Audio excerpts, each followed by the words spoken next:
Good morning student, how are you? Welcome back to cinema science academy. और आज animal nutrition topics को cover करेंगे, जो कि मैंने आपको कल बताया था कि हम लोग या तो एनिमल न्यूट्रिशन या प्लांट न्यूट्रिशन को कवर करेंगे टॉपिक को। तो आप विदाउट वेस्टिंग टाइम हम जल्दी से यहाँ पे स्टार्ट करते हैं टॉपिक।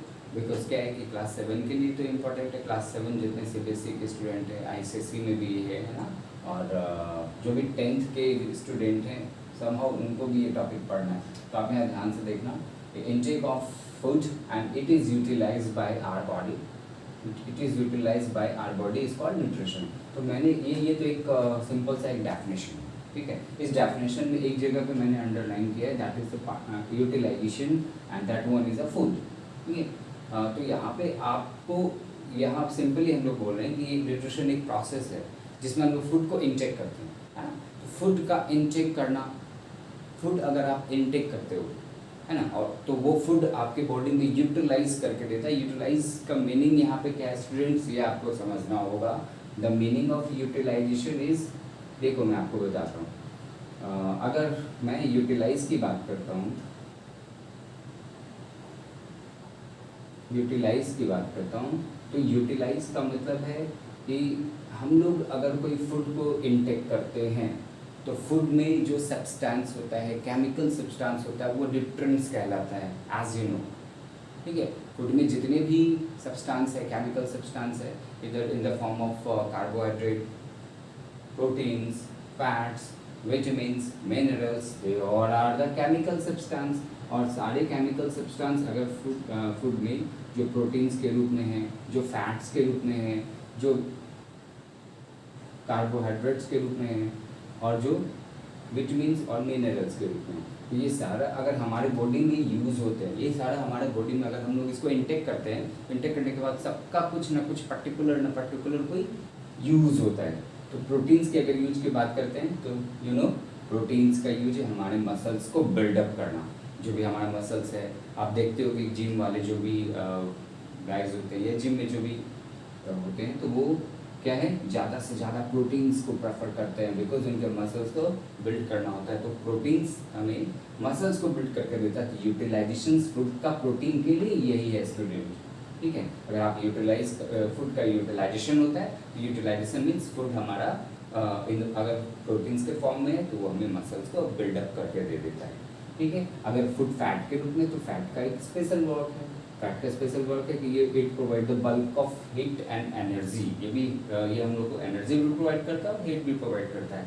प्रोटीन्स की बात करता हूँ तो हम लोग जितना भी पल्स है, आप जानते ही हो, जितने भी पल्स हैं, राजमा है ना, सोयाबीन्स है, they are the good source of protein, है ना।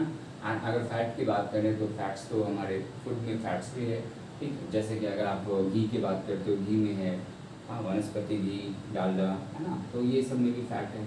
और भी बहुत सारे सोर्सेज हैं जो कि आप लोग डिफरेंट काइंड्स का सोर्स है जहाँ से फैट्स हम लोग लेते हैं। कार्बोहाइड्रेट्स, तो ये हमारे कार्बोहाइड्रेट्स की अगर बात करें तो कार्बोहाइड्रेट्स क्या प्रोवाइड करता है हमें, अगर यूटिलाइजेशन की बात करें तो कार्बोहाइड्रेट का यूज़ हमारे बॉडी के लिए क्या है, तो कार्बोहाइड्रेट का यूज़ हमारे बॉडी के लिए ये हमें एनर्जी प्रोवाइड करता है, ये एनर्जी प्रोवाइडर होता है। आप ग्लूकॉन डी पीते हो ना तो आपको इंस्टेंट एनर्जी मिलता है। वाई? बिकॉज कार्बोहाइड्रेट का स्मॉल ग्रुप है ग्लूकोज, और जब ग्लूकोज ब्रेक होता है, सिंपल ब्रेक तो होता ही है वो, तो ग्लूकोज अगर हम लोग इंटेक करते हैं तो डायरेक्टली हम लोग को एनर्जी प्रोवाइड करता है। तो अगर कार्बोहाइड्रेट हम लोग टेक करते हैं तो ये कॉम्प्लेक्स फूड है। कार्बोहाइड्रेट अगर आप चपाती ईट करते हो, ब्रेड ईट करते हो, या आप अगर राइस ईट करते हो और उसको मिस्टिकेट करते हो माउथ के थ्रू, तो पहले तो ये कॉम्प्लेक्स फूड है, बहुत सारा वेरियस एंजाइम्स के थ्रू, बहुत सारे जूस के थ्रू वो धीरे धीरे सिंपल और इनसॉल्युबल जो फॉर्म था वो सॉल्युबल बन जाता है, ठीक है। और जब सॉल्युबल होता है ये, तो हमारे बॉडी में आके, ठीक है, बॉडी में आके ये हम लोग को क्या देता है, एनर्जी प्रोवाइड करता है। तो वो बाद में हम लोग पढ़ेंगे कि हमारे सेल्स में ये एनर्जी कैसे देता है। तो ये भी यूटिलाइजेशन का एक पार्ट है। विटामिन मिनरल्स, आप जानते हो कि हम लोग फ्रूट्स को खाते हैं, है ना, we are eating fruits also and we are taking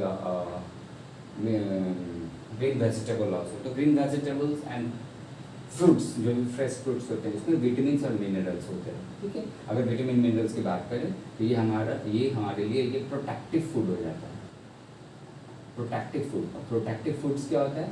जो हमारे इम्यून सिस्टम को बूस्ट करता है, स्ट्रॉन्ग करता है, मीन्स हमें डिजीज से लड़ने के लिए एक क्षमता प्रोवाइड करता है बॉडी में, जिसको हम लोग इम्यूनिटी पावर बोलते हैं। तो हमारी इम्यूनिटी पावर को बूस्ट अप करता है। तो ये सारा यूटिलाइजेशन का मीनिंग है। तो आपको इतना सारा मीनिंग सिर्फ जानना है, बट डेफिनेशन में आपको यूज़ करना है फूड को इंटेक करना, और उस फूड का यूटिलाइजेशन हमारे बॉडी के द्वारा होना, दैट इज न्यूट्रिशन। फाइन। तो ये न्यूट्रिशन का पार्ट है। तो हम लोग विदाउट वेस्टिंग टाइम हम लोग इसमें आगे पढ़ते हैं स्टूडेंट्स। ठीक, वेट।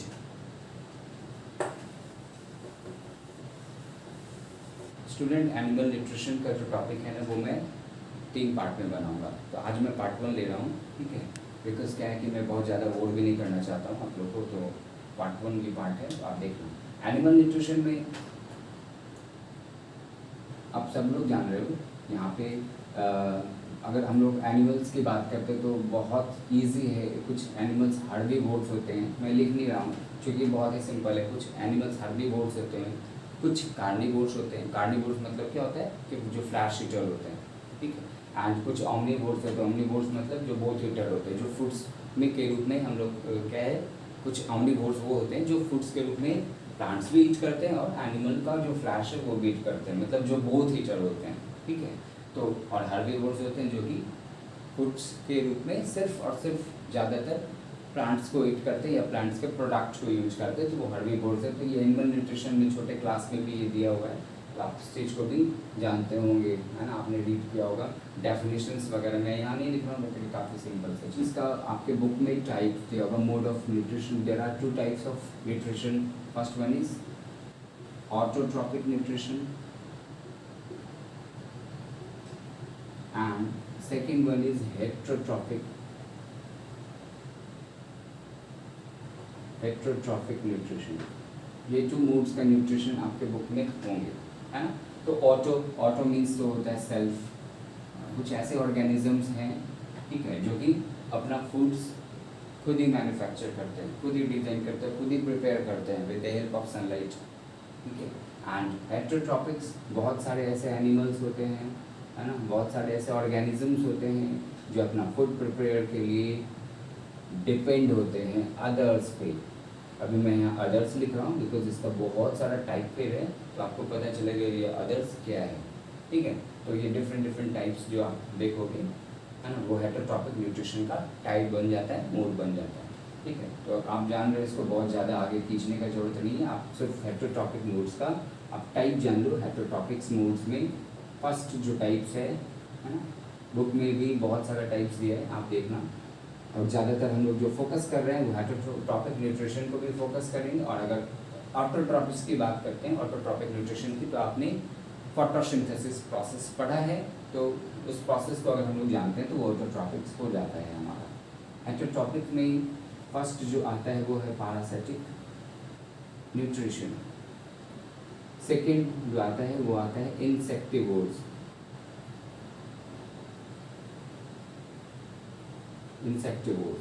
नेक्स्ट होलोजोइक न्यूट्रिशन, ये विमेन का न्यूट्रिशन है और अमीबा का न्यूट्रिशन है, ठीक है, holozoic nutrition. And then saprophytic nutrition.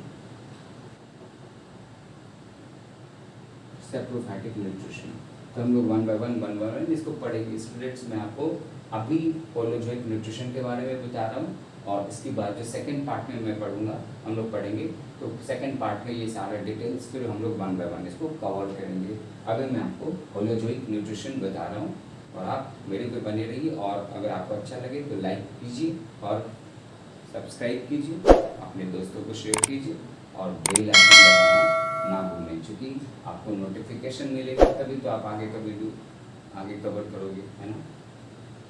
तो मैं हेटरोट्रॉपिक न्यूट्रिशन बता रहा हूँ। हेटरोट्रॉपिक न्यूट्रिशन में जो मैंने आपको बताया टाइप, होलोजोइक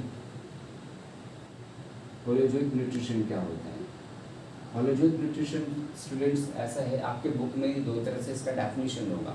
एक तो ये है कि एनिमल्स जो फूड के रूप में, केमिकल्स फूड के रूप में कुछ लिक्विड्स फूड्स भी लेते हैं, है ना, और कुछ सॉलिड फूड भी लेते हैं। तो सिंपली अगर फूड्स के रूप में सॉलिड फूड्स को लिया जाए, ठीक है, तो वो हमारा होलोजन न्यूट्रिशन कहलाता है। ठीक है, सच यहाँ पे आप कह सकते हो फूड्स के रूप में सॉलिड्स को लेना, इन सॉलिड फूड्स को इंटेक करना, that is a holozoic nutrition. But अगर आपको डेफिनेशन अच्छा देना है और बहुत अच्छे रूप में इसका डिफाइन करना है तो आप उसको ये लिख सकते हैं कि holozoic is a type of heterotrophic nutrition, because ये हेट्रोट्रॉपिक न्यूट्रिशन का टाइप तो है ही, है ना। Holozoic is a type of heterotrophic nutrition in which animals depends on the 5 different steps.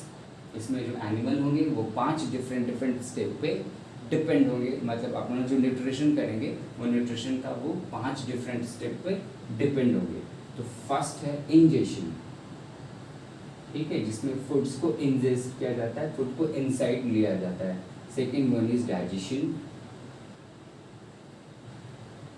ठीक है, and third one ingestion, digestion, absorption. Next one is assimilation and last one is egestion। तो ये 5 mode में अगर हमारा nutrition हो रहा है तो वो होलोजोइक न्यूट्रिशन कहलाता है, और ह्यूमन में और अमीबा में ये न्यूट्रिशन होता है। स्टूडेंट्स, इसको मैं डिटेल्स आपको नेक्स्ट वीडियो में बताऊंगा। आप मेरे वीडियो पे बने रहना, आप मेरे चैनल पे बने रहना, ठीक है। आज के लिए इतना ही, बाय।